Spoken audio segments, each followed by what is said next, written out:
Hello, I'm Bernard Hickey from interest.co.nz and welcome to an interest rates report brought to you in association with ASB.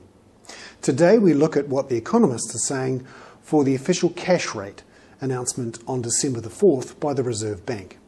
And just in the last couple of days, all four of the big bank economists have changed their forecasts. They're all now saying the Reserve Bank will cut the official cash rate by 100 basis points from 6.5% to 5.5% on December 4, and a couple of them have reduced their forecast troughs in the official cash rate to about 4 to 4.5% from around about 5%. This is interesting. It shows that the economy is slowing much faster than everyone expected, and the Reserve Bank will have to cut interest rates further and faster than many had expected to try and revive the economy. Let's have a look at what might be forcing the Reserve Bank to do that. Looking overseas, the global outlook for growth has certainly deteriorated in the last couple of weeks. We've seen Europe move into a recession, or at least the Eurozone economies, apart from France, into recession, including Germany, the world's third largest economy.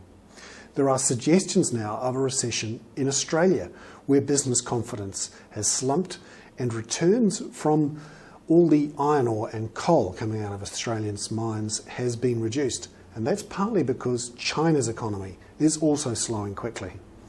The UK is definitely in recession, and the big rate cut they had there a week or two ago shows how serious the situation is. In the United States, we saw numbers out last week showing that retail sales in America fell 3.8% in October, one of the biggest falls on record. General Motors looks like it'll go bust before the end of the year, unless, of course, the US government bails it out. There's been the collapse of Circuit City, America's second biggest electronics retailer, and the biggest one, Best Buy, has warned of a seismic shock to US retail spending, all because they're under such pressure with their debts. Now, on the good side of New Zealand, we're going to see a fiscal stimulus come through into the economy, with tax cuts in April and the ones we've just had in October flowing through.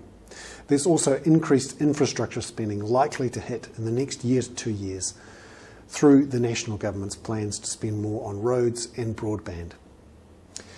But on the other side of the coin, commodity prices are dropping, and that's going to offset some of the benefits from a lower New Zealand dollar. All up then, we're looking at a recession that's going to continue on into 2009, and interest rates are going to keep falling, certainly at the short end.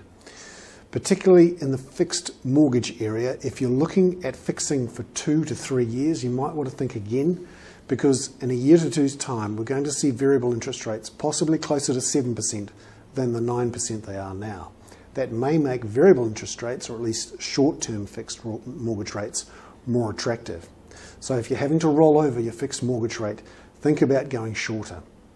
On the other side of the coin, if you've got a term deposit that's about to roll over, you might want to try and lock in high interest rates for as long as possible, because it's quite possible in the next couple of months those interest rates are going to fall substantially along with the official cash rate. I'm Bernard Hickey. That was a special report on interest rates brought to you in association with ASB.